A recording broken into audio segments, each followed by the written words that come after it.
Good morning or good afternoon, depending where you are. Everyone, welcome to this webinar on cybersecurity in the G20, which is part of our webinar series on digital policies in the G20. My name is Luca Belli. I'm professor here at FGV Law School, where I coordinate the Center for Technology and Society, and I will be the co-moderator of this event today with my good friend Zoran Jordanowski, researcher at UN University. Before we start our today's event, let me also thank our partners in the organization of this event, UNU-IGOV, the United Nations University Operating Unit on Policy-Driven Electronic Governance, Consumers International, and the Brazilian Institute of Consumer Protection, IDEC, who are supporting this webinar. And also, before we start, let me also share our disclaimer. Of course, all the panelists of this webinar have joined this webinar willingly. Nobody has been forced to join the webinar. They are expressing their own opinions, and they agree to have their voice and image recorded and shared through the FGV channels. So if all the panelists could express their consent, then we could start. Fantastic. We could start with our today's webinar. So before I give the floor to our distinguished panelists, and especially to Zoran to present them, let me just provide you a little bit of context for you to understand why this discussion on cybersecurity in the G20 is really key, especially in this specific context, in this specific moment. So we have witnessed over the past couple of years an enormous surge in cyber attacks. We are in Brazil here, where only last year there have been more than 103 billion cyber attacks, and this number is increasing at exponential rate every year. We have shared some insight about this on our last year report on cybersecurity and digital sovereignty in Brazil, detailing which are the problems and which could be the solutions. One key shared problems for all countries around the world is that with the pandemics, there has been increasing digital transformation, but frequently with very poor cybersecurity, which is basically building a time bomb in terms of cybersecurity. Ransomware are booming, and even ransomware gangs are becoming increasing transnational criminal group that are targeting not only governmental but also civil entities, including a small and medium enterprise that are severely undercapacitated to cope with cybersecurity threats. In January this year, the WEF, the World Economic Forum, classed cyber insecurity as one of the top 10 risks ranked by severity over the next 2 years and also 10 years.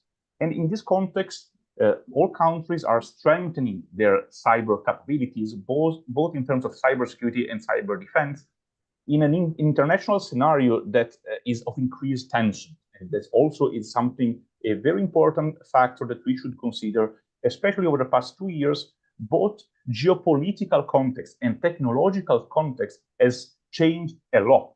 We have seen, for instance, the Ukrainian war is basically a large laboratory for cyber warfare. The geopolitical tensions that we are witnessing are creating enormous incentives for offensive cyber operations that are designed to identify vulnerabilities and use them to destabilize adversaries, but also to steal very strategic intellectual property. Again, this is something quite widespread.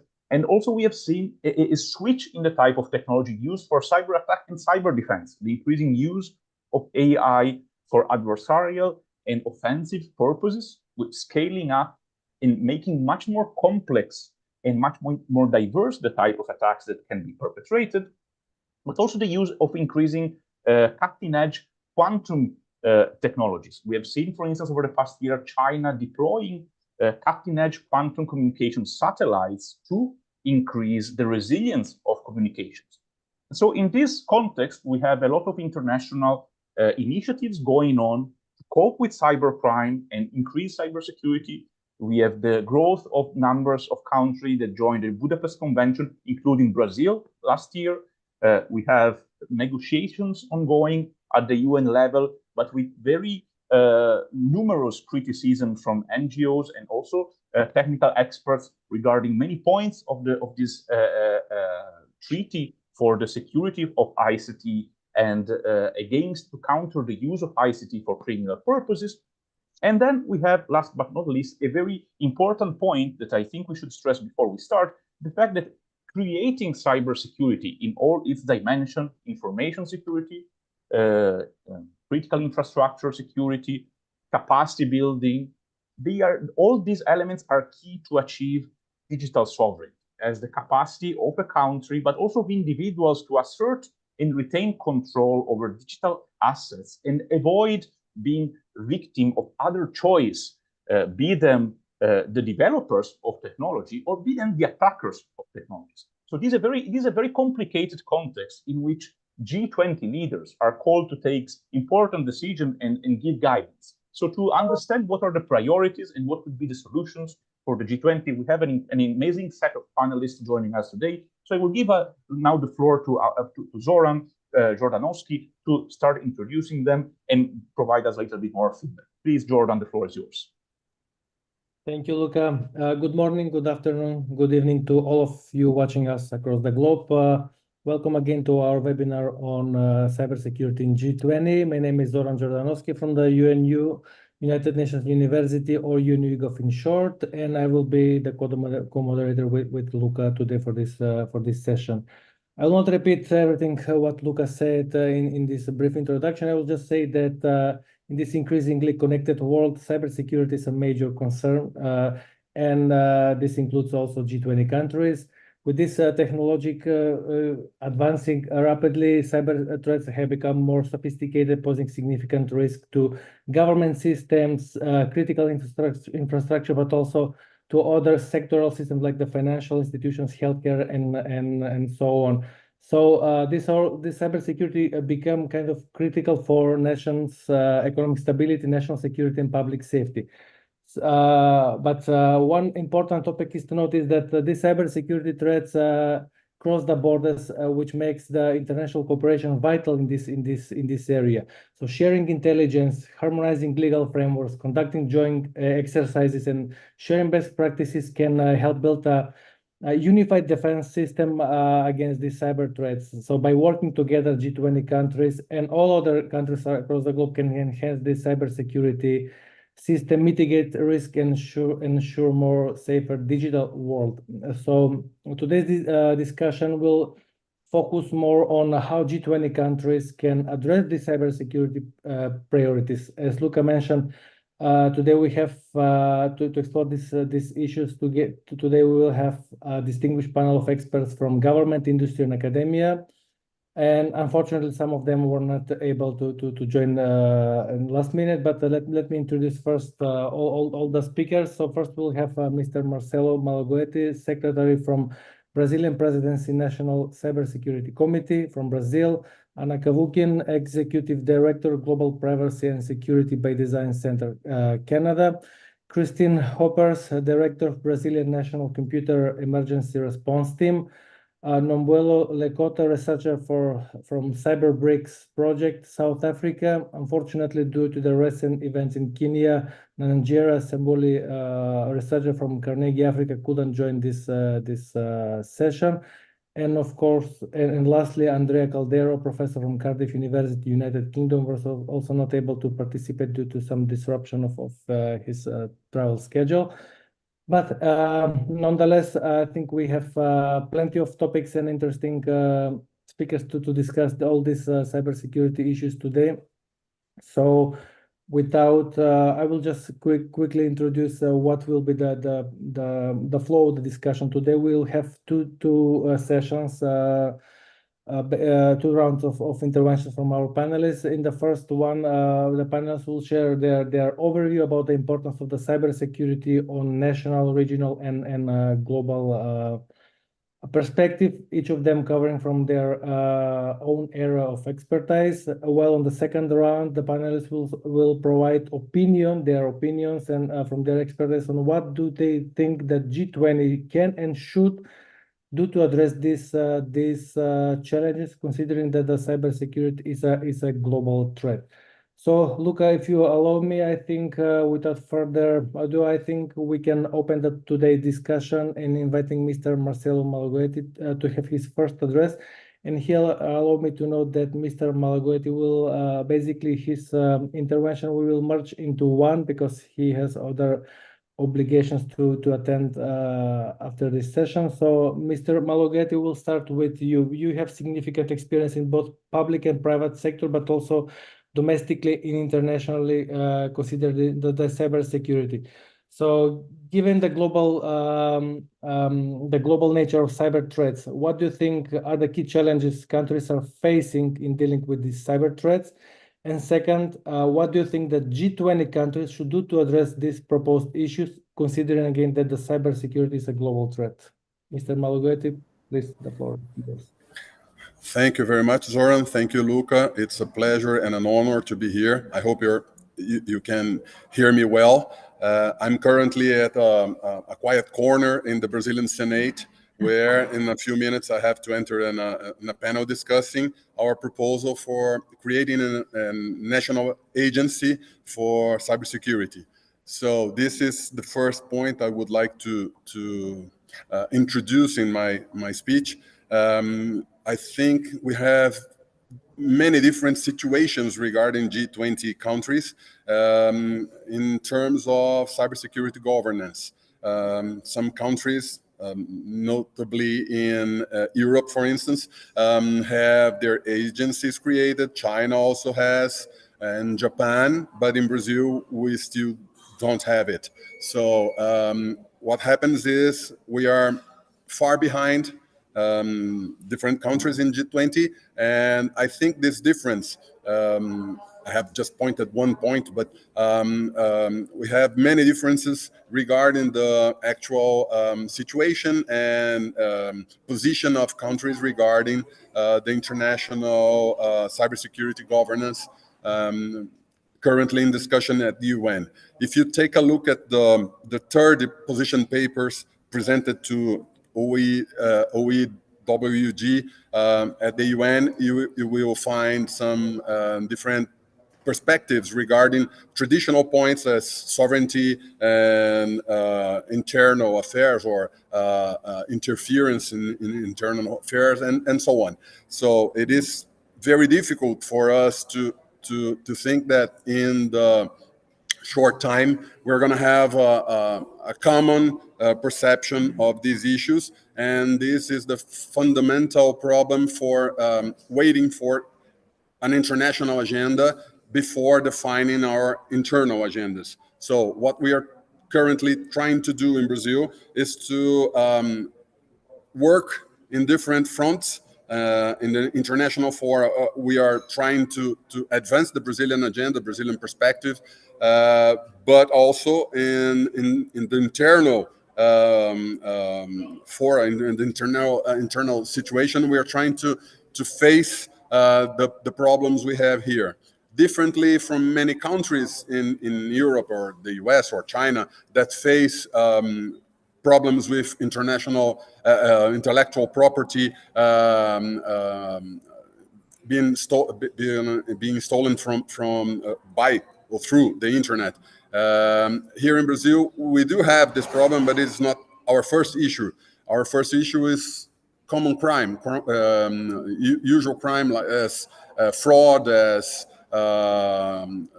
money stealing, and so on. So we have to advance this agenda. We have to improve our legal status, our legal situation internally, but we also have to work to deal with the advancements that we are hardly getting in the international discussion. So we have been working actively in all international fora we are invited to, and we have advanced our positions, but we still have to advance internally our own agenda.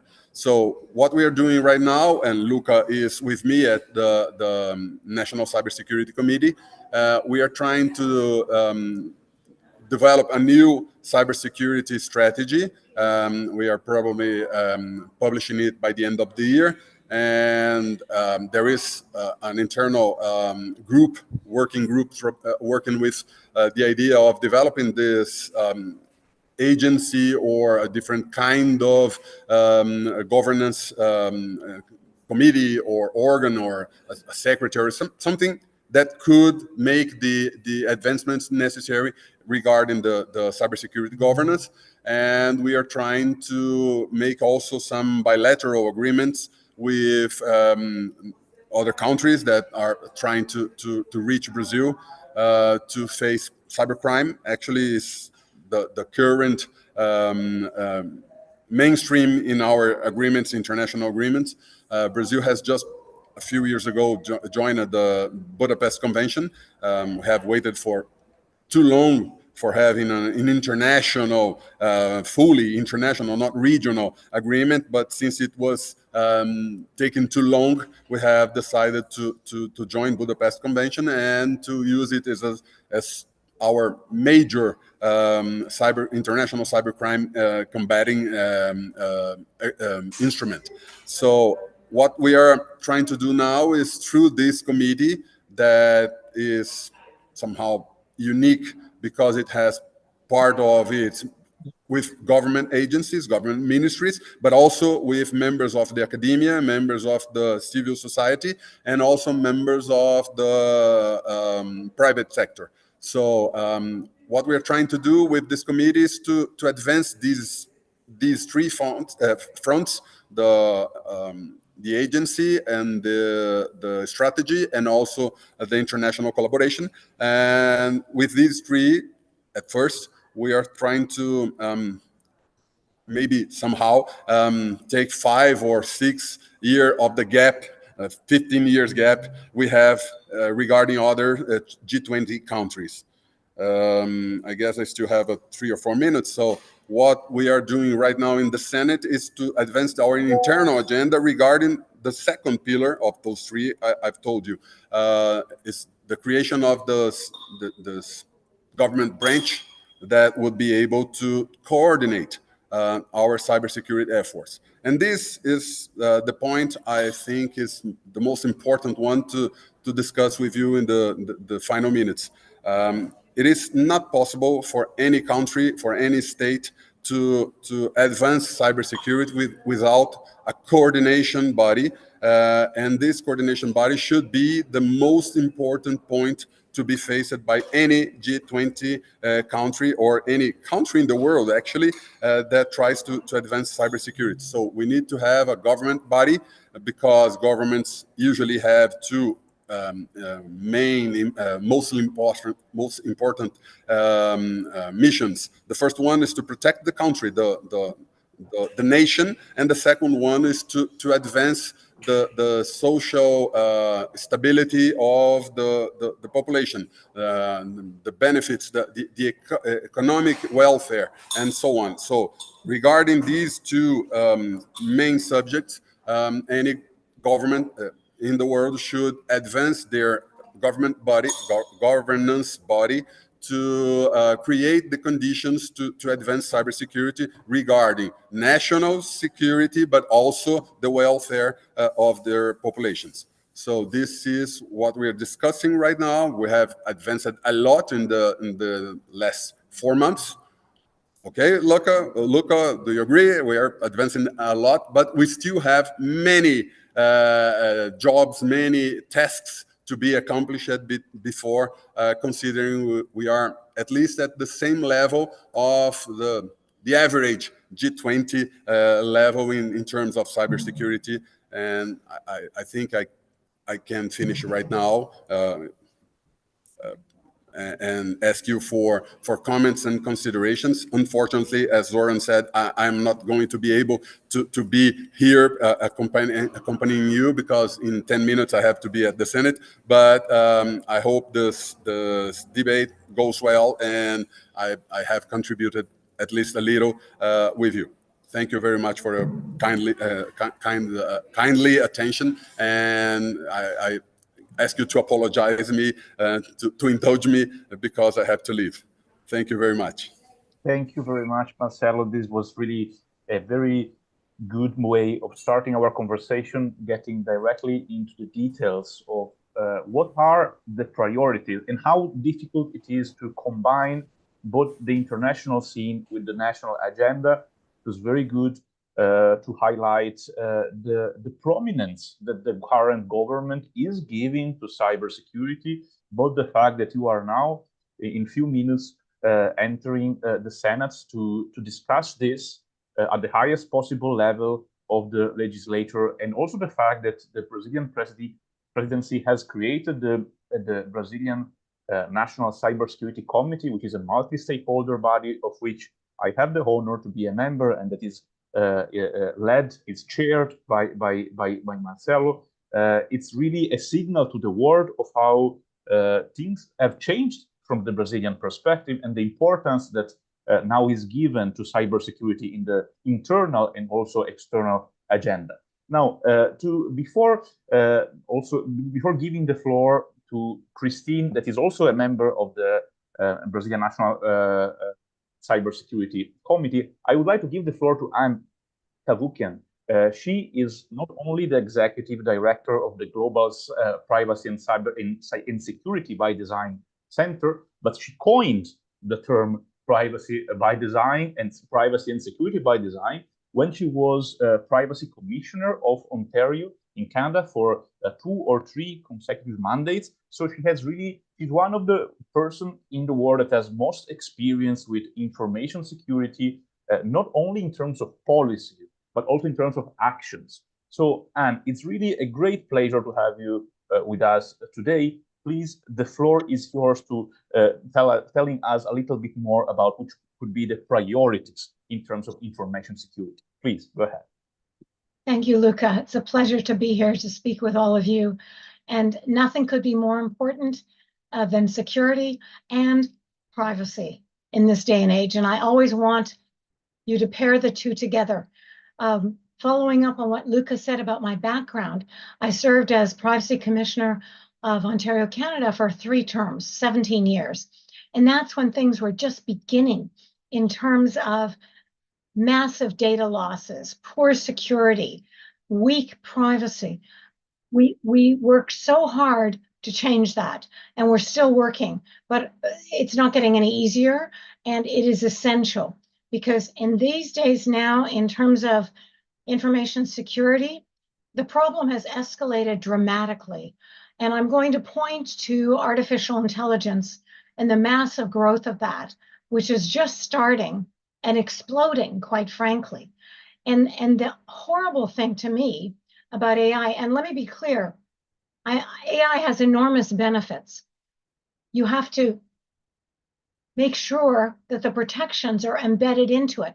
And that's what privacy and security by design is all about, is to be proactive before the harms arise. Embed the much needed security and privacy related measures to protect the data, ideally to avoid the harms from arising. That was my goal. And you see, when I started as privacy commissioner, I joined a wonderful office of essentially lawyers, and they wanted to apply the law once the harm had arisen, the data breach, privacy infraction, security harm. All important, but I wanted to prevent the harms from arising, ideally. And you see, I'm not a lawyer, I'm a psychologist. My PhD is in psychology and law, but I brought a different perspective to it. So I literally created privacy by design at my kitchen table over 3 nights, and then took it into the office and sold it to the lawyers and the technologists. And they embraced it because I wasn't saying you don't need laws. Of course you need laws once the harms have arisen, but let's try to minimize the harms. That's where we have to focus. And the same with security. Privacy and security go hand in hand. It's not zero sum. It's not one versus the other, either or. Get rid of that dated zero sum thinking. You have to have both. And it is essential in this day and age because there is so much web scraping that is taking place by unauthorized third parties. who are going to websites, and if the data aren't strongly protected, encrypted, for example, they just take the data. And AI is often based on that premise, that model. It goes to thousands of databases and scrapes the sites and just extracts all this information, most of which has not been consented to. The security is weak. We have to strengthen all of this. And that's why it's so essential to address this problem now, because you know, what do they say? The ship is already left. It's already sailing. We have to bring it back, put some parameters around it. And we have brilliant info technologists, security experts. Information security is growing dramatically. We can do this, but we have to focus our attention on this. And one area which I've always strongly supported is encryption. Encryption is such a vital tool, especially end-to-end encryption. You know, I've worked with many hackers. Hackers are brilliant, there's no question. But they've said to me, if we go to a site where we want to extract the data and it's strongly encrypted, you know, if we really stayed on it and spent some time on it, we could probably crack it, but it's not worth our time. We'll just go somewhere else. That's the method we have to keep in mind, the methodology of strengthening and protecting the security of our data such that it will not attract hackers. It will do the opposite. It will reject them. It will get them to go somewhere else. Nothing could be more important. And we all have privacy laws in our countries, you know, dating back to 2018, the Data Protection Authority, GDPR, General Data Protection Regulation. That was huge, and they included my privacy by design in it, which I was delighted to see. And so many countries have. Brazil, last year, for example, when it came out with its new law on privacy and security, it's included privacy by design.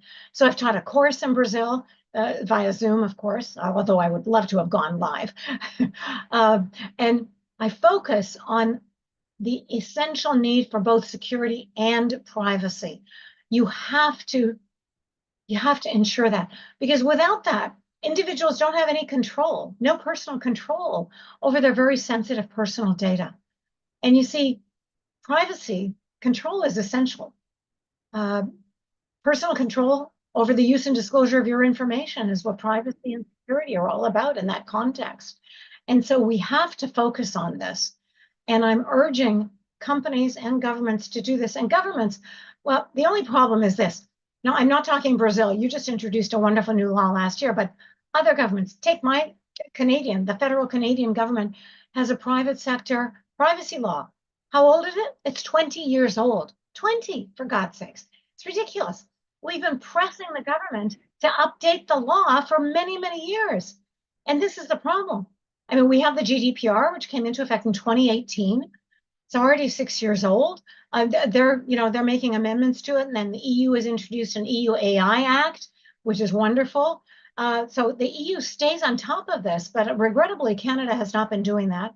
In the United States, at the state level, there are actually a number of very, very good privacy and security laws in the United States.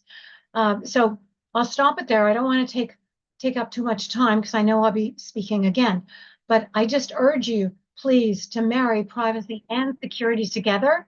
They belong hand in hand. Thank you. Thank you, Anne, for this inspirational speech. I can say from my personal and professional experience, being 10 years ago part of the Macedonian Data Protection Authority, we've been really inspired by your concept of privacy by design. Thank you. When inserted into a national domestic law, but also being part of the negotiations when the GDPR was developed and adopted. So we can see the impact, the influence in the privacy laws nowadays, and we can all agree that privacy and security really go hand by hand. You can stop for one and then to avoid the other area. Also, another point that you really raised is about the ship has already been gone, and we need to kind of take it back and to implement all these measures like security by design and all these standards. It's also really, really important, especially in this area where we are living. And I guess we will have opportunity to discuss in this second round about how can we do to harmonize the regulations on a global level, because none of this can treat as a national domestic issue. It's all internationalized, it's globalized, and we kind of have to deal with these issues, having the global perspective. Thank you, and we will continue later with if you want to add something. If I could just respond to you, Zoran, I couldn't agree with you more. We have to look at this globally. There's no question. And I just want to mention one small thing. I'm Armenian, and from my background, with the first genocide in the world being the Armenia, privacy and freedom are so critical. Freedom is essential, and without security, you can't have any freedom. Yes, completely agree. Thank you, and we'll continue later with the second round. Now I think we can move to Miss Cristine Hoepers. Miss Hoepers, I think you've been part of the Brazilian National Computer Emergency Response Team since 1999, if I'm not mistaken. So that's more than 20 years. So you have plenty of experience to share with us about what are the current most challenging cybersecurity threats nowadays that you're facing as part of the team, and what do you think that the international partnerships can help handle these issues? And will be even great if you have any experience to share with us for your international cooperation, how you handle some of these cybersecurity threats. Cristine, please. Thank you so much, all. And I think it's with the time I've been here for 25 years and working with IT and security for 30 years at least, it's really something that, if we go historically, for people that work with security, it never made sense to talk about privacy and security as not together. But I think for people that were in the early 20s and late 90s working with security, I think it's just as a recap to know that this was when it started the rhetoric that you needed to give up your privacy to be able to have security. And that came from some governments after the 9/11 and when they were thinking about counterterrorism. So I think this is good to have in mind. And it was a big time. I remember that the first IGFs, I participated in several security main sessions where we really had to have a battle to explain that privacy and security go together, and they are not, and that you need security for privacy. And I would really expect that we didn't need to really have to tell people over again and again and again that you need both. But I think one of the things that we are seeing in that nowadays, as people said, yeah, we never were in a time that we had so many security tools, so many security companies, but we still have more and more and more instances. And the instances are now have bigger impacts in our lives because we are seeing systems being shut down, hospitals with problems. People are starting to grasp how much our lives depend on IT systems because really it is ingrained in everything. And I think no one wants to go back to a time that you could not book a travel or a hotel or even use the internet, and not even talking about e-government services, because they all made our life much easier and much more fulfilling nowadays. But I think more than thinking about having more security, when we work with instant response, we think, what is the root cause? And I think this is something that needs to be talked more and more. What are the root causes of the vulnerabilities? And what is the root cause of why we are in this time now with so many instances, with ransomware being so prevalent, as Luca said in the beginning, and this is really disrupting a lot organizations.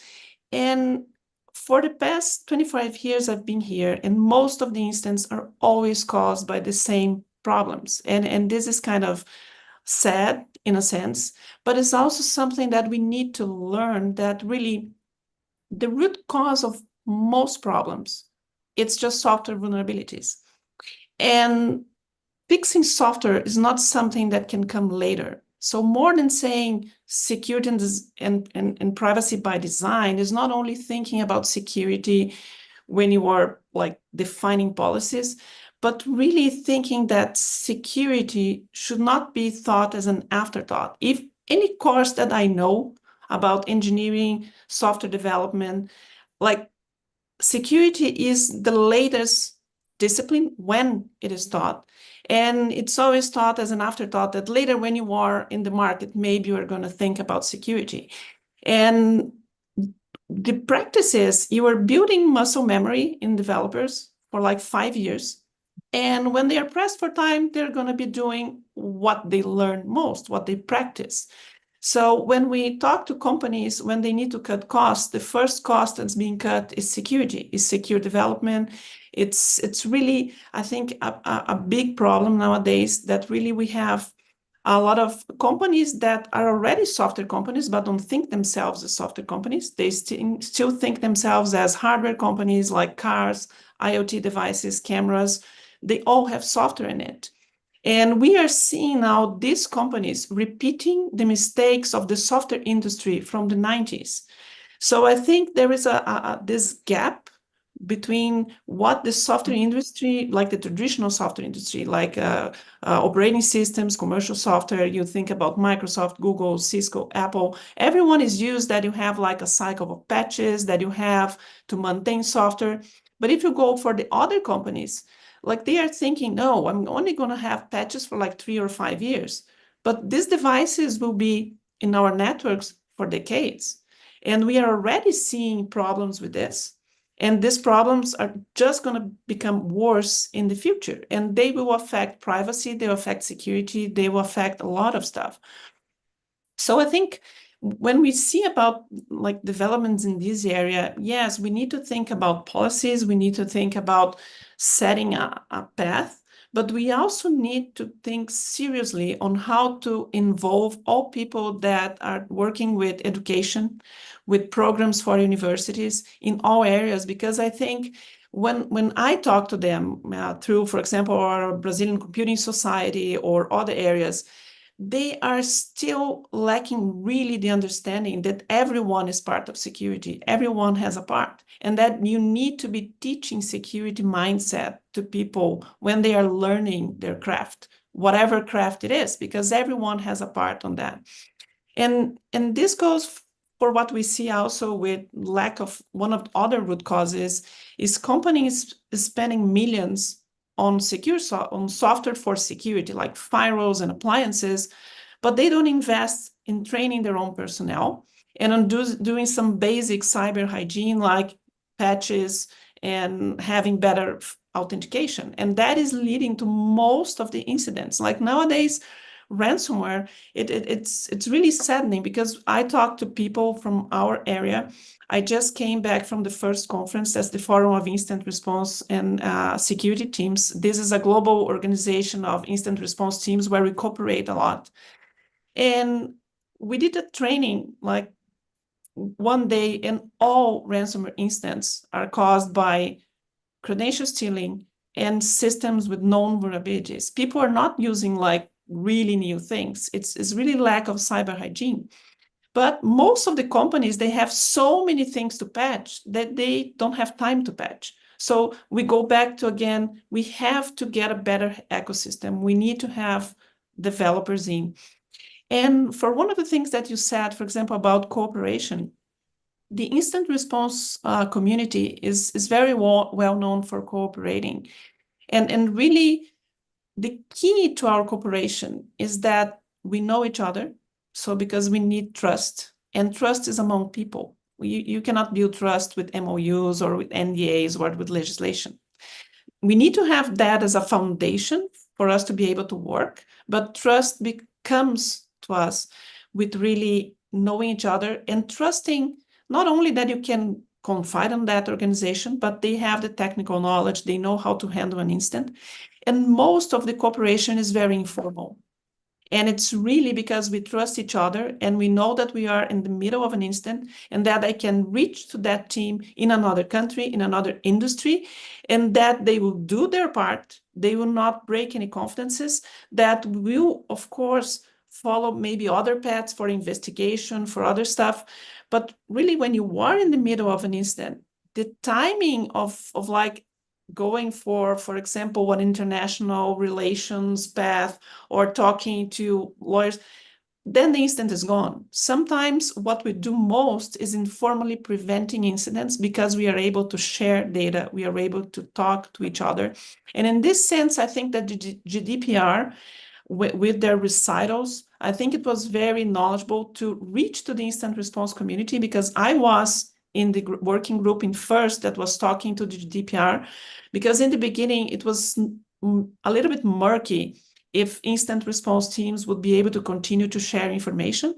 And there is one of the recitals that's very clear that it's in the interest of the citizen, of the person that has data, that people that can help them share information to prevent harm. So I think these are some of the lessons that we have here that we need to move forward.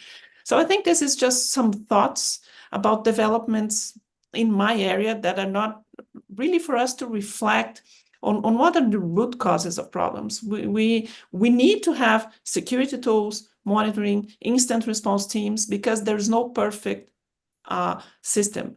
But we need to reduce the amount of problems to having even better systems, better training, better qualification. And I think there is more people that we need to involve, that are practitioners that are not cybersecurity practitioners, but practitioners in IT in general.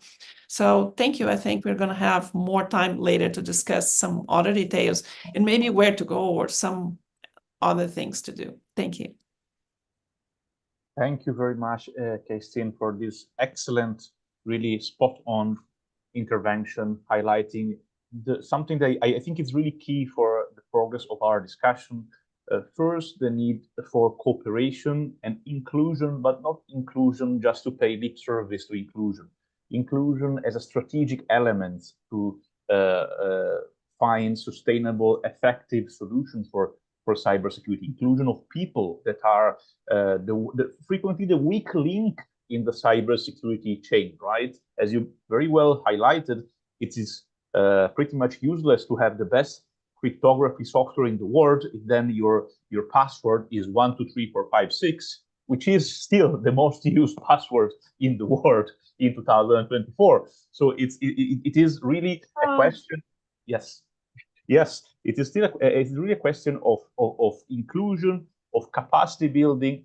I used to say to my students that cybersecurity is like climate change on steroids, because it's something that you can only solve if you have cooperation, not only among all people, but amongst all the stakeholders through laws, policies, private sector, and also inclusion of stakeholders.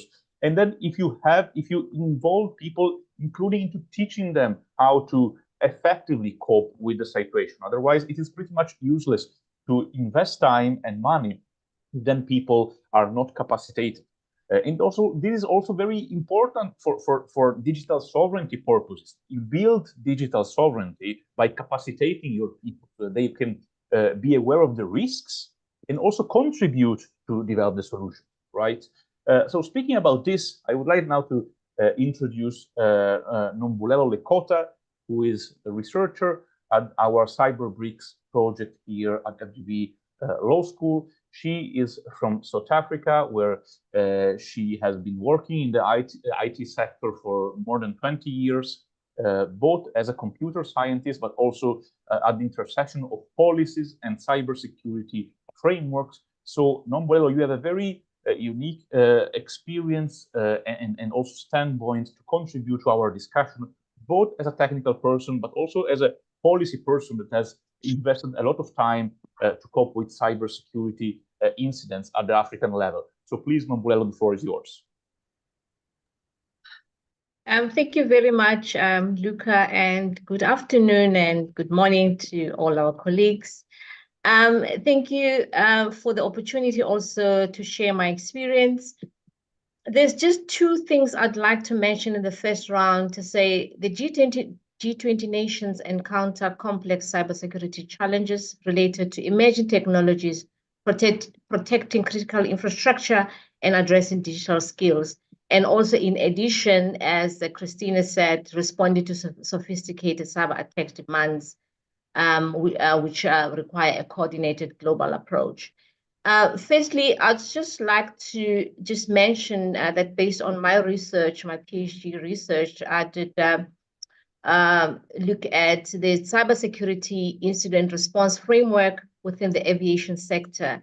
And as we all know, aviation is global, so within the G20, we're all using the same technology. And also the technology is so integrated, sophisticated. We're adding now on top of legacy and ICT systems, we're adding artificial intelligence. So critical infrastructure is one of the key things that is being under threat. And also, if you look at aviation, because with aviation, one of the key things is safety and security. And once that is compromised or the technologies are compromised, we will have a serious effect on that. Just zooming down now to the recent cyber attacks in South Africa, which is one of the critical things that's been a concern, that the energy sector, the water, transportation, and healthcare face different threats. For example, just from February, April until June, there's been major attacks within South Africa. For example, the National Health Laboratory Services was attacked. The International Trade Administration Commission of South Africa was also attacked in April, and also the company's Intellectual Property Commission. So as you can see, these are very critical areas within the continent or within the country, and which are facing serious challenges when it comes to addressing cybersecurity incidences and also learning from their peers in terms of what has happened. In terms of the current initiative within South Africa, we have a national cybersecurity policy framework, which has been developed as a policy document to establish roles and responsibilities and also come up with integrated cybersecurity strategies. The structures are well defined. However, there is a challenge in terms of the coordination, because as you can see, attacks are still happening, and yet we have good structures in place, which is a concern, And what Anne has explained, when we talk about security by design and also privacy by design, it's very important to say, if in any of these sectors, which are critical to managing the infrastructure of the country, what is it that we can do, or how do we ensure that we build in all these frameworks within the development of the systems in the country? The cybersecurity incident response challenges are actually one of the things that the sectors are battling to address. We have a cybersecurity hub where all the incident response needs to be coordinated and responded to. But that is also not effective. The only effective area within the sector is the finance sector. As you can see, as Zorano said, usually the finance sector is the one that always makes sure that the security and the privacy of the systems are well developed. So the challenges that we're facing in South Africa at the moment is that with the increase in cyber threats, which are complex and uncoordinated, there is no disclosure of information. All this information we still see from the media. Very few information comes from the National Cybersecurity Hub, because sharing of information can also assist in ensuring that other people learn, from the attacks that have happened. But as you know, sharing of cyber information is something that is very secretive, because of people just do not want to share their vulnerabilities, which is also what is happening within the aviation sector as well. So you can imagine that within aviation, where the technology is so complex and it's across all countries and is shared by all, safety and security is key. But if we do not share any incidents that are happening in the various sectors, it becomes an issue.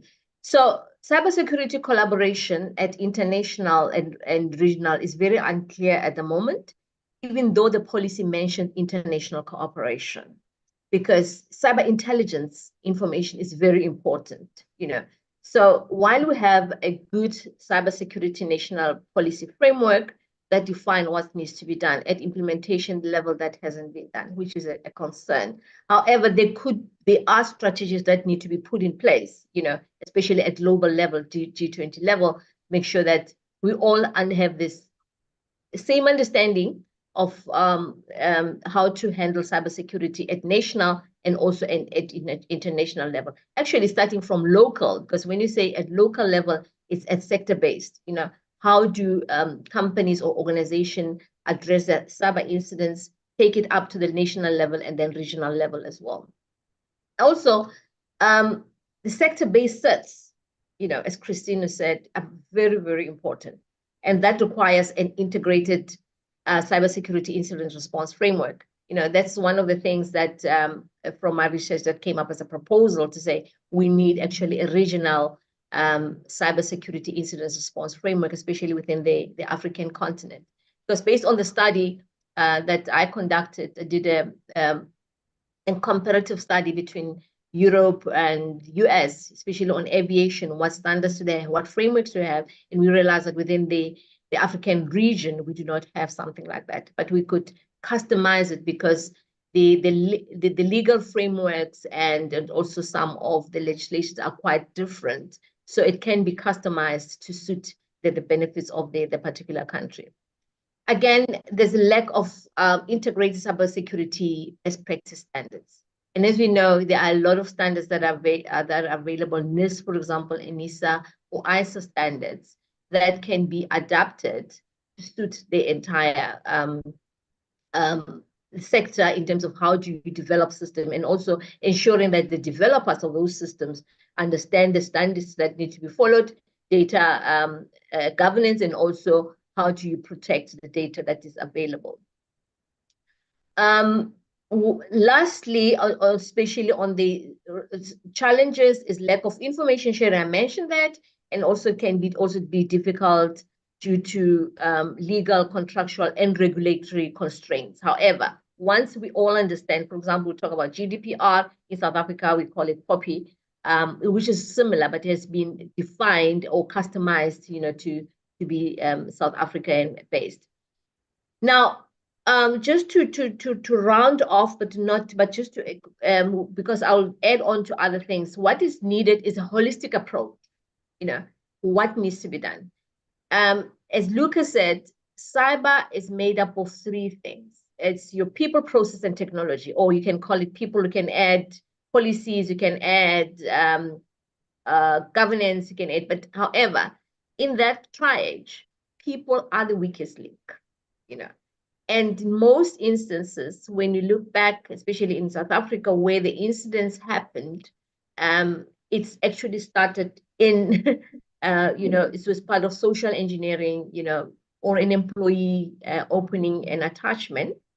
And that had a virus that spilled onto the operations technology side, which is actually where the critical infrastructure of the organization resides. So cyber awareness cannot be less emphasized, that people need to be educated, continuously educated, continuously told about your password changes. How sometimes how tiring it can be. We say people need to change their policies, their password every 30 days or even 60 days. It's very, very difficult. However, the understanding of why they need to do that is very, very important. So it's also very important to ensure that there's continuous vigilance and awareness made for people to understand that. Public and private sector collaboration and information sharing also very important. Bringing academia as well, because academics do a lot of research, understand what has been happening out there. So it's very important that they are part of this sector collaboration.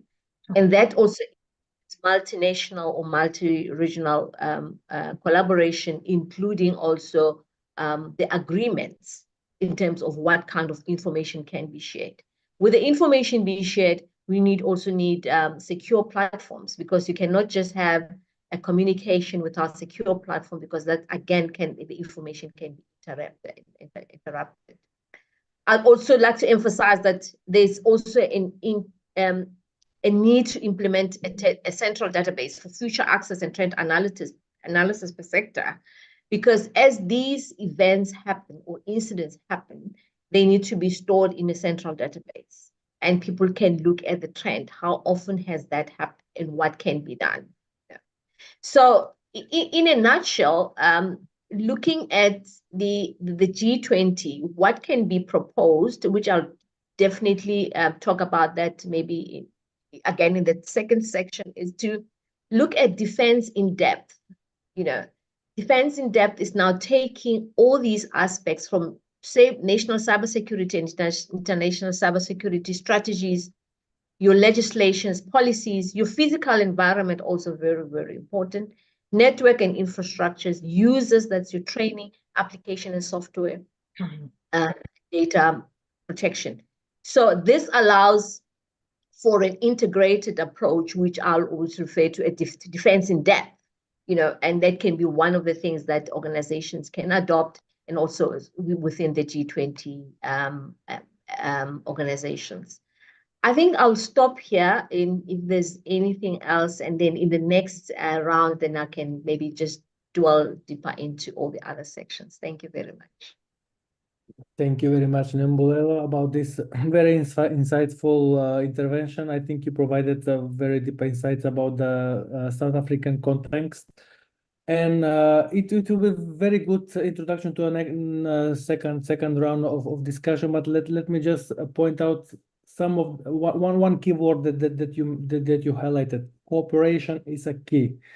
We've seen this a lot of times, that even if you take on the cybersecurity level or data protection level, where you have data protection authority to cybersecurity authority, both are really impossible to act or to do anything if the other sectors are not sharing information. What can the cybersecurity incident team in a country X can do if the health sector did not provide information about the status of their system, their vulnerabilities, or some incidents that happen? And one of the first really lessons that we always want to basically to teach the governments and the government agencies is that do not ever hide a data breach or cybersecurity incidents. Every system has some vulnerabilities. There is no system that is ideal. That's no organization that is ideal. But if you share the information, if you try to take preventive measures, but if you think before the harm happens from in the design phase, you can really prevent all these things. So the thing that you highlighted, that yes, we have the legislation, yes, we have the strategies, we have the policies, we have the cybersecurity hub, but if we do not cooperate with other sectoral sectors, I mean, it can be just waste of money that we are throwing. So the cooperation is a key, not just domestically, but also internationally. If you allow me to move to the next round of interventions, we'll move again back to Anne. And I think here we'll touch one interesting but also maybe sensitive topic. So, Anne, in your really professional opinion, what do you think that will be the most effective strategies for harmonizing these cybersecurity and data protection laws and regulation across G20? Having in mind here the so-called Brussels effect, we've seen this a lot, and this is kind of a bit provocative because we've seen that since the EU adopted GDPR, all the countries around the world around who's going to adopt more similar or basically kind of copy-pasted regulations. Now we're seeing these approaches with the online safety regulations, with the AI Act. So how do you think will be the most effective to have some harmonized regulations on a global level to tackle these issues? Thank you, Zoran. And that's a very, very good question, of course. Harmonization is critical, but difficult to achieve. But I think we always have to start with transparency. What is it that is at risk? How have we being governments and companies, placed the data at risk of our citizens, of our customers? How have we placed the data at risk? So the transparency is critical, I think, as a starting point, because often not surprisingly, no one wants to talk about that. Governments don't want to talk about it. You know, companies say we're doing everything properly. And this is the problem.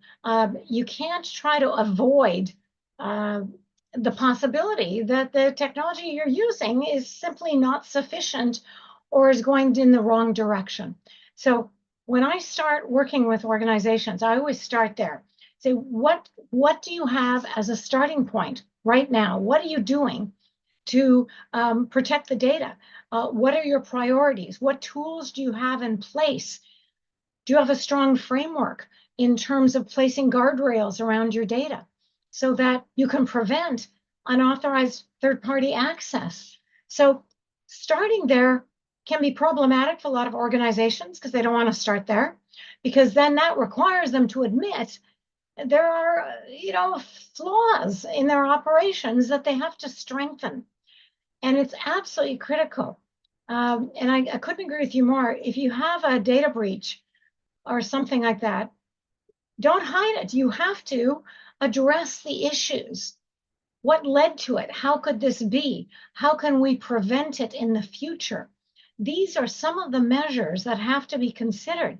So sometimes I always say it's a huge problem, but it's a human problem. I say that because yes, we humans create the technology and the flaws contained therein, and we have to have the strength to stand up and say, yep, we made mistakes there, or we didn't strengthen the data protection sufficiently there, or we just focused on security, we forgot about privacy, or vice versa.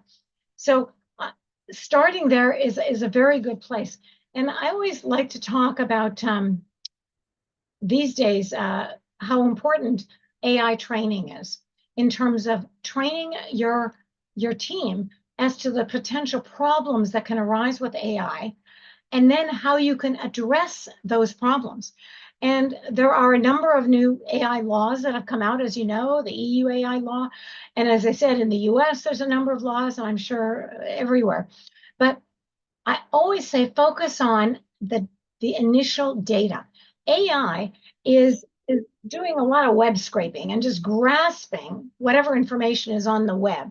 So you have to, as a company or government department, you have to go to what have we enabled access to that's readily available on the web. And in terms of personally identifiable data, you have to ensure that the personal identifiers cannot be easily accessed. And that's a very basic starting point. There's nothing new about it, but it's critical.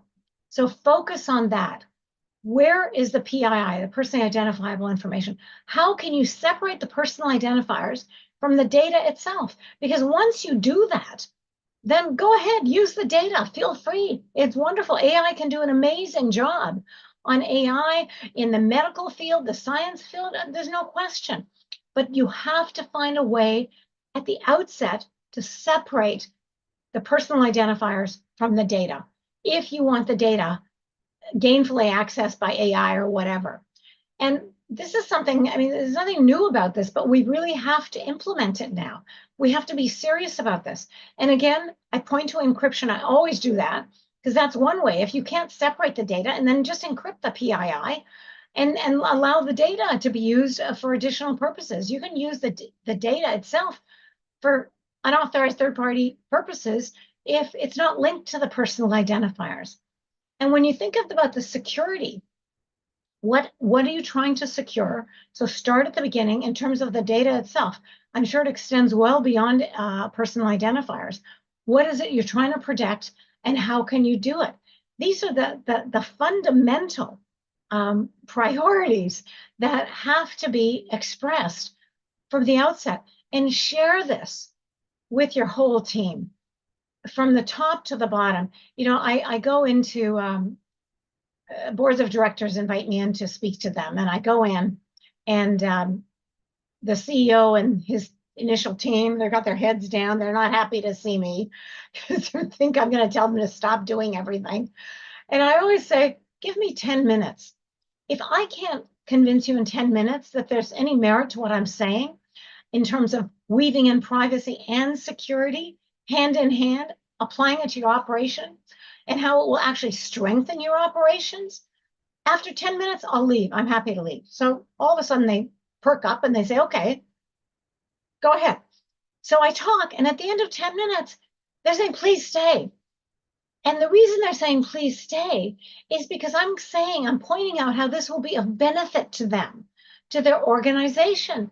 It's not going to hinder them. It's going to do the opposite. It's going to attract more customers. It's going to strengthen your citizens' faith in your operations if you're a government department. It's a win-win.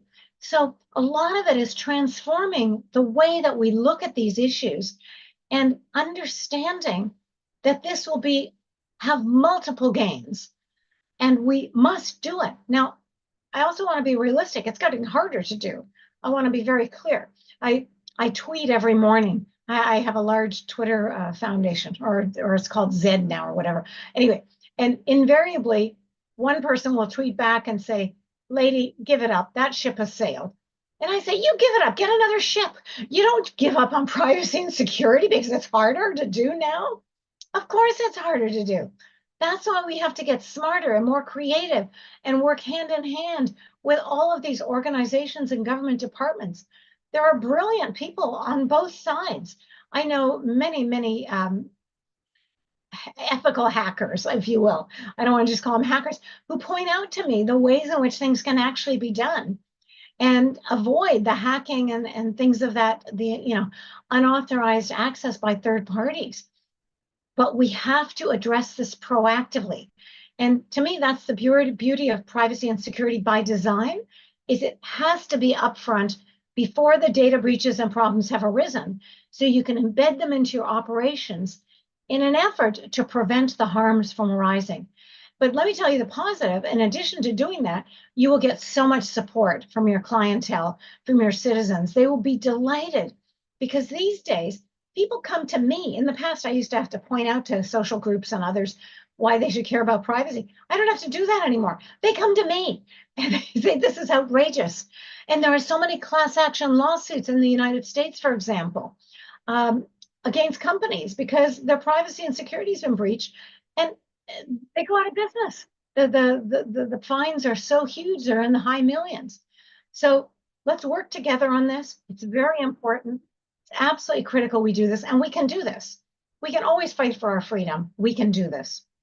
Now, Zoran, I have to also apologize. I have to leave shortly because I have another speaking engagement. I didn't realize that this was going so far on. So please forgive me for having to leave, and thank you so much for letting me take part in this. Thank you very much, Anne, for your excellent concluding points. Fortunately, we still have two panelists to provide their feedback and then to have a little bit of discussion. I've also seen that some of the online participants have already started using the YouTube chat, well, the link in the YouTube chat to share questions. So we will have a little bit of debate at the end, fortunately.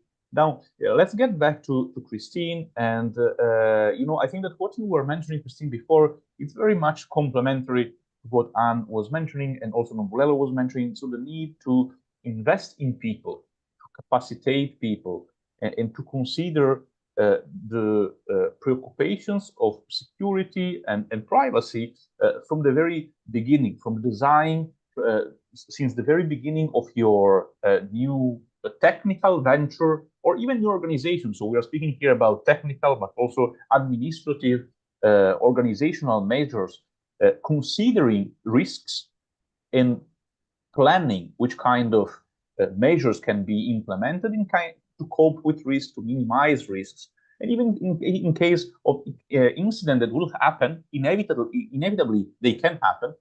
We used to say that there are only 3 types of internet users: those who have already been hacked, those that will be hacked, and those that are hacked in this very moment, precisely because it is almost impossible to avoid the risk. But it is absolutely possible to mitigate risks, right? And I think that what you were mentioning, you, Cristine, but also Nombulelo and Anne, well, it's really that the importance of capacity building as a key pillar of this risk mitigation. So I was curious to hear a little bit more from you, Cristine, based also on what you were mentioning before. What could be the strategies that G20 members, let's say all countries and all stakeholders could adopt in order to try to mitigate such risks and increase awareness of cyber risks and enhance the response to threats? Well, I think no one has really the best answer, but one of the things we need to think is to learn with the past mistakes and learn with things that we already know. One of them is, I think, to avoid perverse incentives. And I say this because we are seeing some regulation coming on already that kind of create perverse incentives in several countries, and we are already seeing some of the problems. For example, as Nombulelo was saying, like, oh, people are hiding incidents. But partly they hide incidents because the only response from regulators and governments is to find them. And as you know, there is no perfect security, and people will be compromised.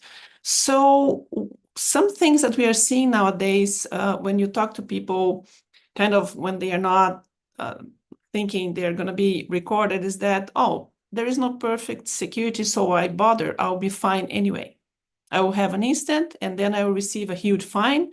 So why try to get better? And I think this is becoming a more prevalent mindset nowadays for a lot of organizations, especially medium and small organizations that have a lot of our data.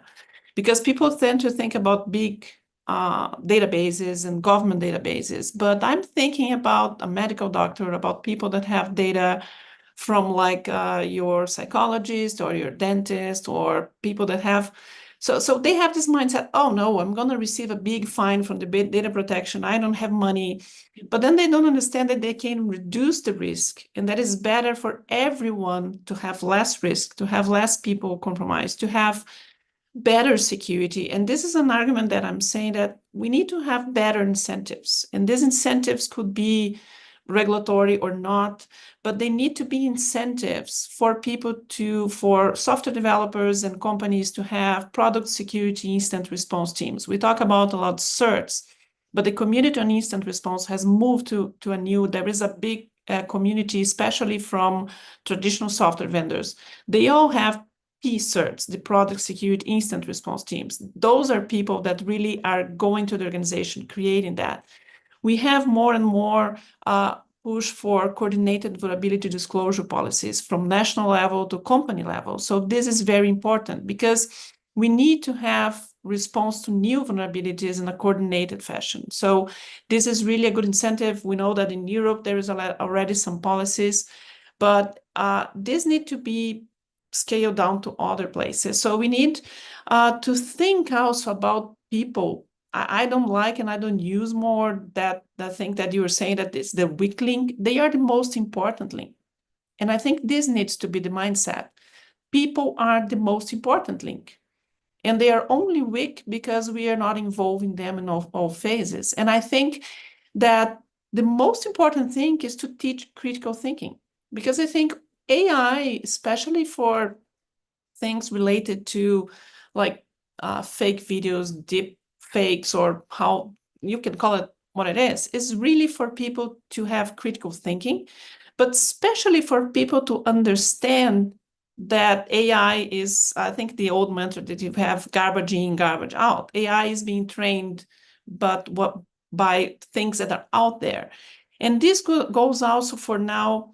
When we think about secure development, people are using more and more co-pilots, as people say, that you have AI teaching and kind of suggesting code, but AI is being trained on the really bad code that humans are developing. You don't have. So AI is being trained on the average source code that's out there in repositories like GitHub. It's not being trained by good developers to create secure coding. It's just trained with the average code, and the average code is bad. So I think there are some things on investing on people. And when we think about policies for AI, I would agree with Anne that really focusing on how AI is being trained. And I think nowadays this is one of the major problems because it's being trained with the average information and with information that it's really kind of not vetted. And I think most people not having critical thinking, they really think like AI is magic and not that AI is just putting out there other things. And for example, thinking about good policies, I always say to like some government agencies, like, unfortunately, here in Brazil, we have a policy that when you buy products, or when you hire a consultant, or when you are going to get anyone, you need to get the cheapest thing because you need to preserve. So this would be a major policy. That's not only the cheapest thing, but also the best for some standards that are still to be debated. But also one of the things that I always say, that if the government would spend 1% of everything that it spends on buying technology, in training their own people, that would be really huge, because we see that training is not that expensive. We have a lot of free training. We have a lot of information out there, but really people are not being incentivized to get training. And organizations, like, training is the first thing that's cut when there is a budget cut. So that is also something that is a policy level. It's not something that technical people can decide, but that has a major effect on the whole area.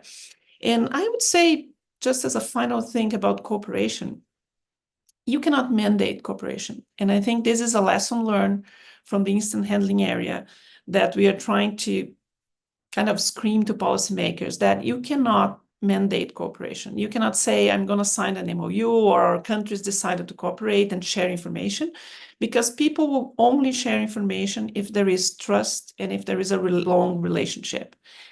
And another thing that's happening, I believe that having sector certs is important, but we need to really think about how we are creating these teams.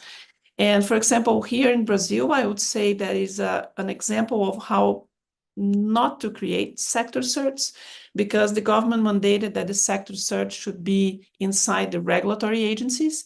And what we are seeing is exactly the sectors shutting down, stopping cooperation, and defining that they will only report very incidents that will really be already public, and people are really not sharing information, not reporting what should be reported. And we see some very good examples of sector C certs. For example, in Europe, we have the Nordic Financial Cert. That is one cert that is created for the financial sector for Denmark, Finland, Norway, Sweden, and Iceland, and it's bottom up, is paid by the whole sector. We have the Norway energy sector that created one team bottom up that is taking care of the whole sector for energy, and it's created by the own sector. We have Austria that has an energy sector CCERT that was also bottom up, and it's co-located with the national team because people ask them to run that. So I think we need to think about that. Maybe ISACs, that's a model that US is using. It's more conducive to information sharing and cooperation. And we have several ISACs that work and some that do not work. And I was talking to some of the peoples, and usually the sectors that work are those that are not ashamed of sharing that they had an incident, and they don't have like fines on top of having incidents. So I think that we really need to think that what should be punished is not investing on best practices, not having incidents. So, okay, you need to report incidents. And I think the aviation industry really moved forward when they removed blame from reporting incidents in aviation. And what they want to know is the root cause, instead of trying to blame someone for the incident. And I think this is something to be learned. And just as my final kind of fun anecdote, like trying to get to Japan this month, and for the first conference, I had my travels disrupted by an airplane that could not start an engine. And there was not a single mechanic involved in the whole process. It was all IT people getting inside and outside the plane, because I was stranded in the plane for 3 hours, rebooting systems, getting systems to reboot again, disconnecting things, and was all IT problems. So IT is ingrained in everything, and we really need to have like better incentives to learn with sectors that are working, to understand that not necessarily the government need to be involved in everything. It needs to give directions. It needs to create frameworks. We need to have strategies. But sometimes other sectors of the society could be more fruitful into getting cooperation working. And at the end, it's key to have people trained, critical thinking, and to have people cooperating and sharing information. This is the way to move forward. And culture of countries have a lot to do on how this works. So I think there is not really like necessarily copying models or having a one model for all, but trying to understand cultural things as well and how people perceive cooperation and information sharing, because I think there is a lot to move forward. But really, I think we having these discussions and trying to brainstorm ideas is really one of the very first ways forward, I think, for the future. Thank you. Thank you, Cristine. It was really enjoying to listening to you answering to Luca's question about strategies to mitigate the risk, increase awareness. I mean, most of these topics that you mentioned comes through your experience being in part of the CERT team in Brazil. Basically, you really touched the essential aspects like learning from the past mistakes that happened, how to increase the awareness in the public and private sector about the importance of the security, but also importance of the reporting the incidents, because we cannot take measures to make sure that nothing similar will happen in the future if you don't know that this incident happened. The fears from the fines, I think, should be also mitigated by some regulatory measures, because I think there should be always transitional period to increase the awareness, to train people, to invest in people, and to basically remove that fear. Like, do not be fear to report an incident. Yeah, it can happen to anyone, even in the most secure system. An incident can happen and happens. So this, I think, should also can be addressed by some regulatory measures that can really help improving the system. Also, the culture of cooperation, as you mentioned, will not happen overnight. It's impossible to happen even in the countries that you mentioned, in the Nordic countries, in the Northern Europe. It didn't happen overnight. It took time to build the trust, to increase the awareness, the importance of these issues. Fortunately, for the countries you mentioned, they're kind of much forward, not just in cybersecurity, but in many areas in the health, in the financial sector. And so the culture of cooperation needs to be built, and the trust needs to be built across all the levels of government, but also internationally. Unfortunately, the thing that you mentioned around the public procurements, I can really agree, because being myself, like 10 years ago, part of the public procurement unit, countries unfortunately always tend to choose the lowest bit when for buying not just a computer system, but also hiring maintenance. And we've seen nowadays that maintenance of our systems being outsourced with countries that provides cheaper offers that can also increase the vulnerability to the system. So I think this should also be increase the awareness among the government that not always the cheapest offers is the best offer that we can choose. So all these questions that you raised are really valid on how to mitigate the risk and increase the awareness.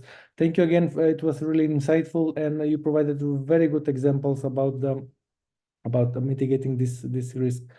If you allow me now, we'll go back to Nombulelo. You previously mentioned a lot of things about the cooperation in the South African context. My next, I will say, set of questions will be more focused on what do you think that the role of a public and private sector partnership can be in enhancing the cybersecurity infrastructure, both domestically and internationally and G20 level? And what do you think that the G20 countries should take as a few further steps to increase this, foster this international collaboration and building the trust? Because as I said here, not just, yes, we have the willing to cooperate, but the trust is also another really big element that we need to work on. Nombulelo? Thank you, Zoran. again for the question, and also to add on to some of my colleagues in terms of what they've added. Yes, the G20 members can come up with mechanisms to promote and facilitate cooperation and coordination. That is actually by establishing national and international multi-stakeholder agreements, and also to foster collaboration and also coordinate existing initiatives to protect critical infrastructures. Because for me, critical infrastructures is one of the things that is very, very key. In South Africa, I'll use that as an example. Again, the classification of critical infrastructure, there is a policy in place, but in terms of how do you secure those critical infrastructures has not been defined. Why is that? It's because the technology stack of each critical infrastructure is not well defined. And this now brings me back to the classification and also looking at the application architecture. I use aviation again as an example because there's a combination of information technology and operational technology, and on top of that, including AI architecture. So the infrastructure itself is quite complex. So when it comes to coming up with strategies of protecting data within those critical infrastructure, because data flows, from legacy to any of those systems, especially when you travel, and the whole value chain, it's all about sharing of data. So it becomes very important to classify the critical infrastructure. So the G20 members, it's very important for them also to look at their critical infrastructure, say this is what we refer to as critical infrastructure, for example, health, education, security. And once we have defined that, these are the strategies that we can come up with, and that those strategies then can be shared amongst all member states. Also, promoting information sharing is very key, as well as best practice standards and algorithms. That again becomes very tricky because based on the different legislations, however, there are common legislations that all the G20 organizations or members can look at that can ensure and strengthen their international norms and applications. Then in terms of the cybersecurity policies that they can adopt is also developing a universal cybersecurity policy for G20 nations to protect global threats, taking into consideration jurisdiction-specific regulations, because that's very, very important as well. However, that can also be looked at from which perspective are we looking at? Aviation, yes, it's quite common. It's applicable in all it's a global technologies. But when it comes to health systems, that could be different. The energy sectors can be very different. But there could be policies that help govern the way things are being done.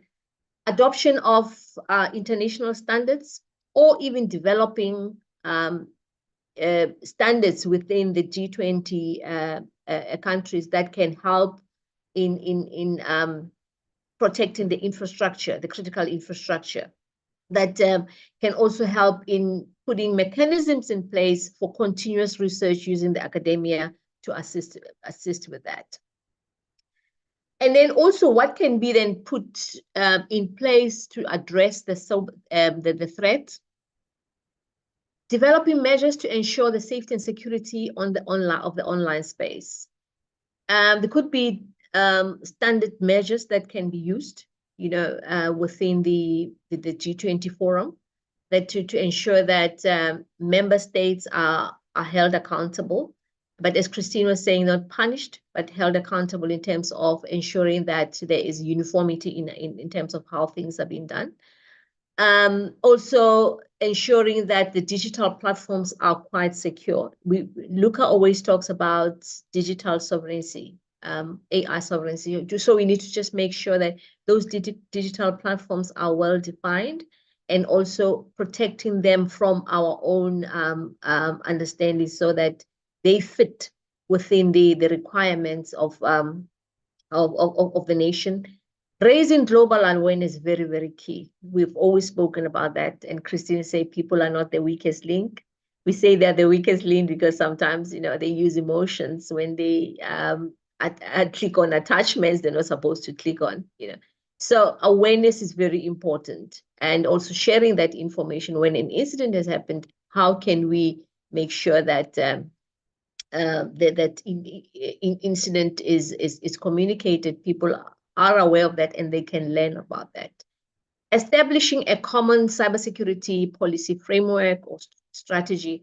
I spoke about the defense in depth strategy, because the defense in depth strategy covers all the aspects from national cybersecurity strategies, cyber awareness.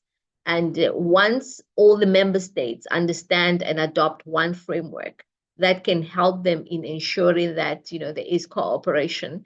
It becomes easier to manage cybersecurity within the member states, and that can also then help alleviate the global threats.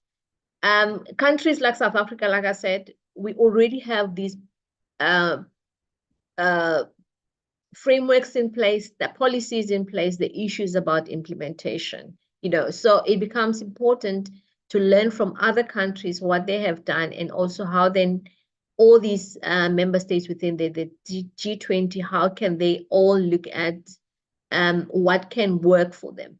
Because my take and belief is that there's no one size fits all one size fits all solution, So if I have to maybe briefly talk about the implementation roadmap, which I could recommend, from my own perspective, is say countries should look at the cybersecurity governance structure and framework. So within the governance structure, look at legislations, you look at policies, you look at information sharing strategies, secure platforms, what can be used.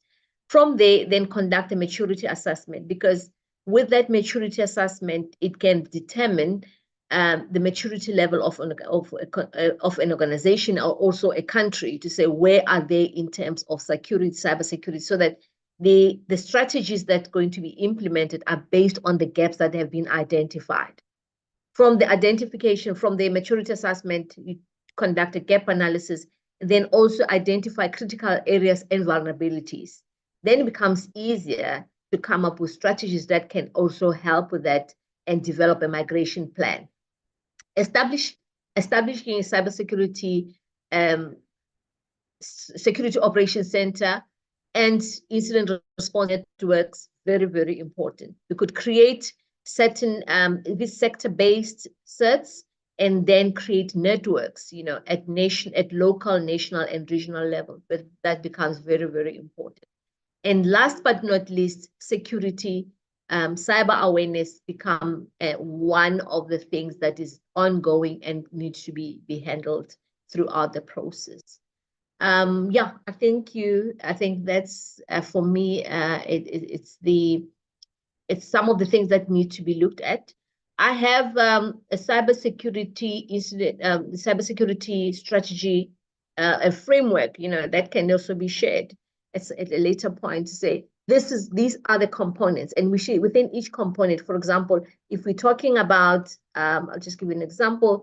If we talk about identity and access management, it means then there need to be a policy and procedure for privileged access management, and also the processes as well. But what needs to be protected is the systems itself, whether you use a single sign or multi-factor authentication. So for each aspect within the framework, there could be then guidelines that assist member states in terms of what they need to do. I thank you. I think that will be it from me. Thanks. Fantastic. Thank you very much, Nombulelo. And so we have reached the final phase of our debate. We have a couple of questions that have been shared by online participants, and actually we can cluster them into two groups. So the first one is about AI, the use of AI for offensive purposes. So which kind of measures could be taken or could be suggested to improve cybersecurity to deal with AI-powered cyber attacks.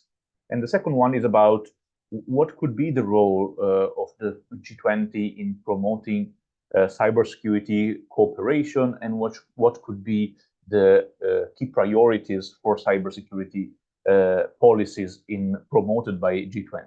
So I would like to leave you free to reply to these questions. If you want to reply to both or only one, feel free to share based on your expertise or also based on the interaction we have had over the past hour and a half. Also, if you want, it's a good moment, this one, if you want to reply to any of the statements of your fellow panelists. So please, the floor is yours. If you want to raise your hand or just simply go ahead, depending on how you prefer.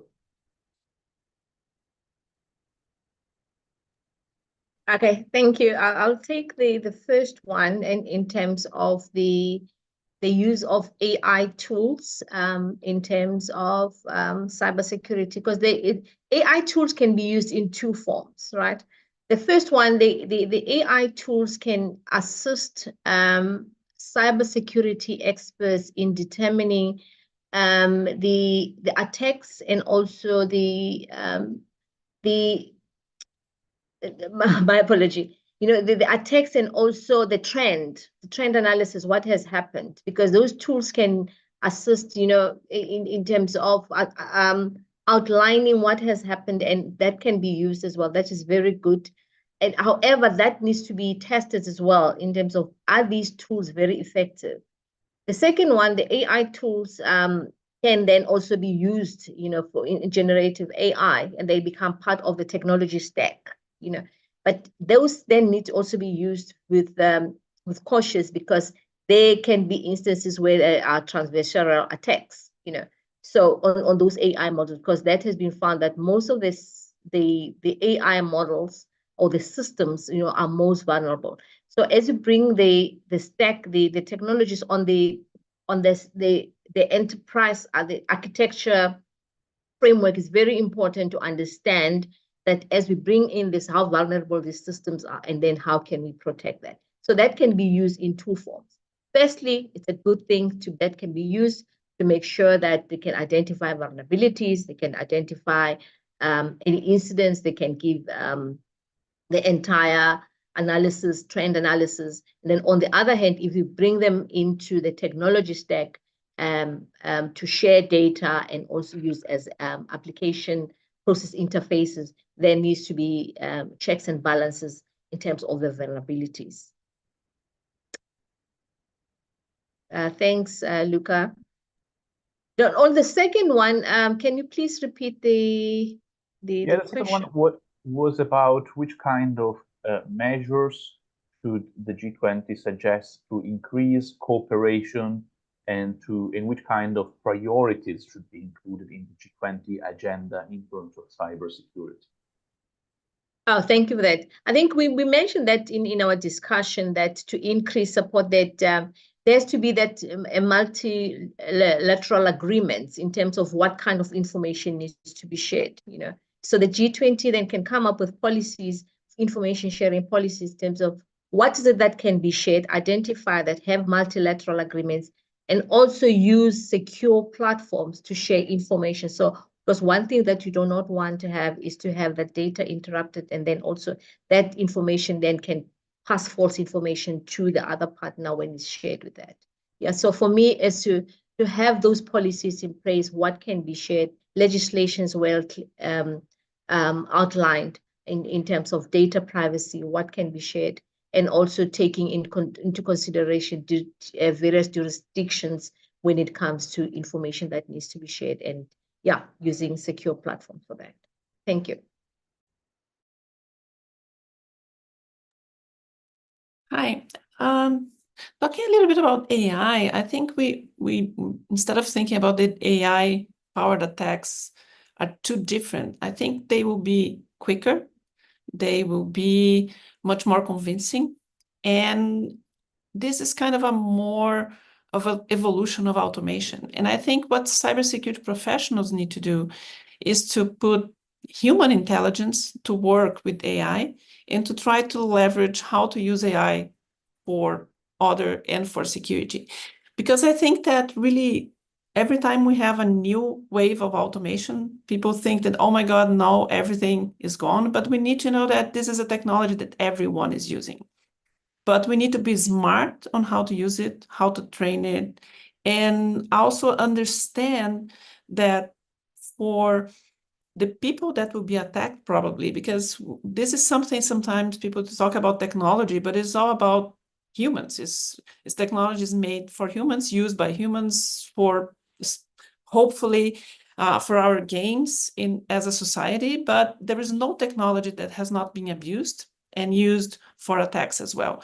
So I think this is just an accommodation period, but this kind of highlights what part of the industry has already realized, that we need to change the training of professionals. We need to have more professionals with higher degrees that understand mathematics, understand statistics, understand how to work with AI and how to improve AI, because it's there and it's not going to go away.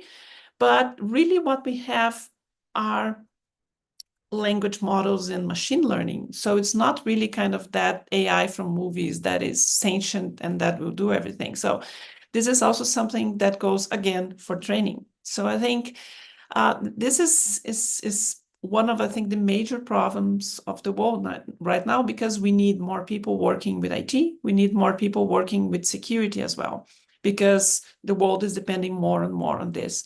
So I think this is one of the major challenges for all countries, not just G20, is how to have more people trained on the skills that we need now and in the future. So it will be easier to train for the future, but we need these skills now. So I think this is one of the major challenges.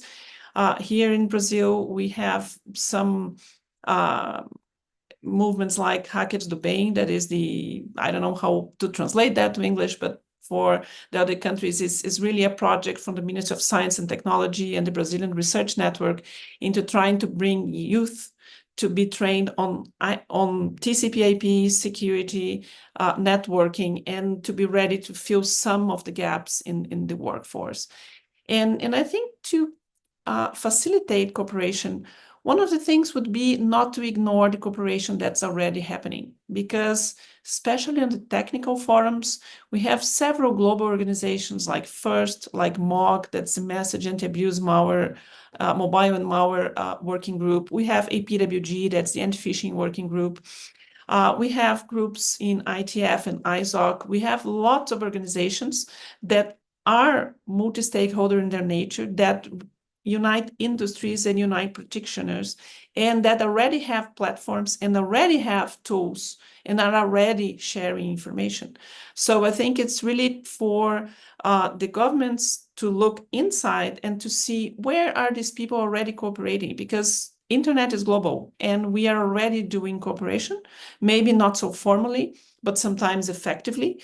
And so try to learn with these organizations that are cooperating for decades on maybe how we could improve that, how we could get there, that more formal to get that data. But I think it's also always good to involve like police cooperation. Things like Interpol is already doing, like we already have treaties. And I think that is also good, because we need also we were talking a lot about how to get systems better, but of course, we still need to have like investigation and police and them working with technical people that can share technical information as well. So I think, and there are several forums where that is already working.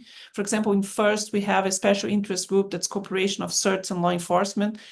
It's a few people, but these are people that are already finding ways on how this can happen in the future. So one of the things would be try to look and see what's already there, what is working, what is not, and maybe identify what we can do for things that are not working to work. And because I think there is a lot of people that know each other, that have experience. We have a lot of new ideas with the youth that are coming in that we also need to take into account. And I think there is a lot that can be done in the future. And I think we can think on better ways, because platforms are already there. I think it's much more into getting people to agree on what to do and really move forward. So thank you. Thank you all for the panel. Thank you, Cristine. Thank you, Nombulelo, for answering these questions. I think you really both touched the points. On the first one, because we know that nowadays that the most fancy topic is the AI, and everyone is interested. And it's good that especially Nombulelo covered this, that this can be used by both the good guys and the bad guys. We can use AI on how to discover our vulnerabilities, how to improve our system. But unfortunately, the bad guys can also use it to how to attack our infrastructure. But and this will be kind of transition to another section.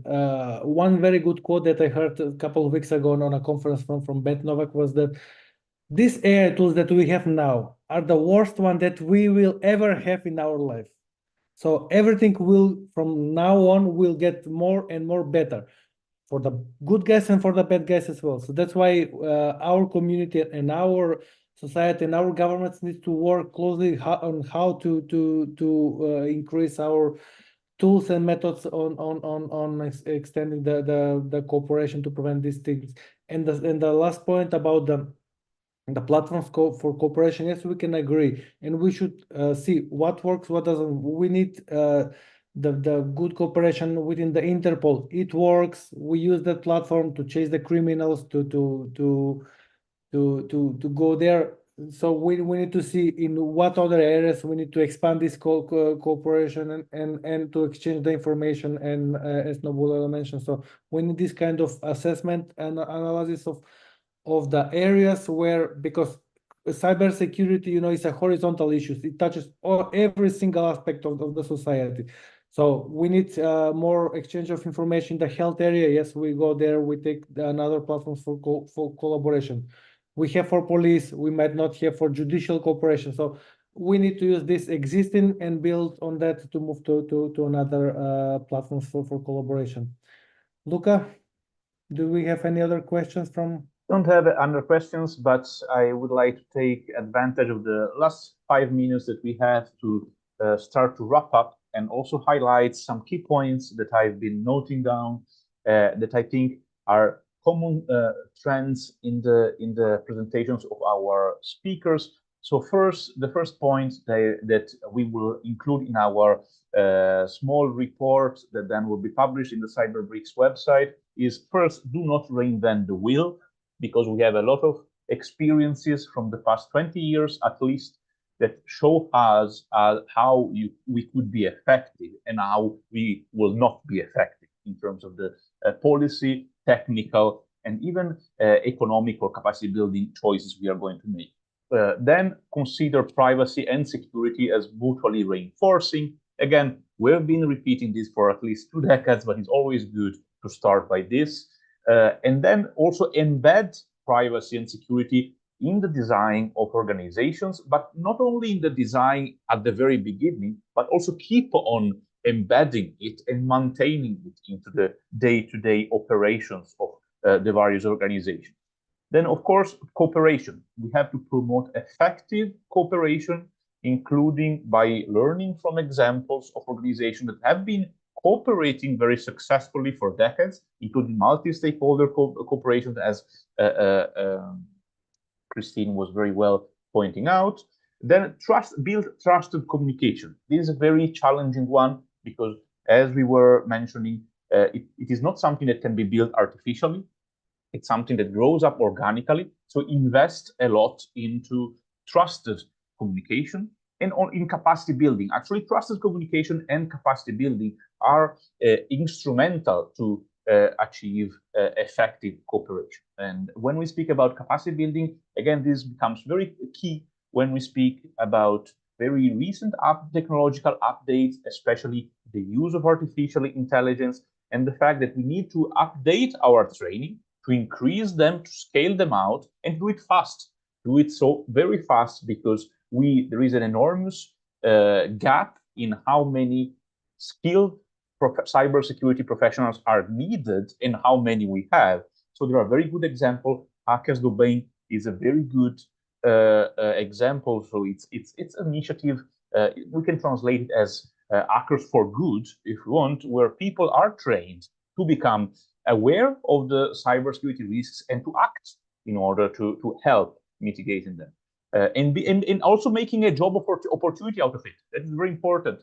We should also start, I think, that is the final point that I had, rethink incentives, because I really loved what Cristine was saying about the fact that regulation is really out of touch with the kind of dynamics we have, because we punish the release of the information.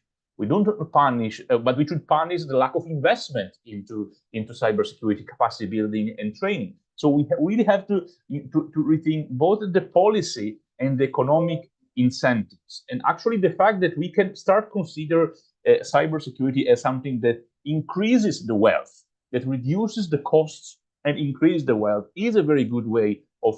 It's a very good pitch. I don't know which is the 10 minutes speech that Anne uses to when he speaks at board meeting, but I think that the key here is to consider cybersecurity as an investment for short, mid, and long term that allows you to save a lot of money if you put a little bit of it at the very beginning.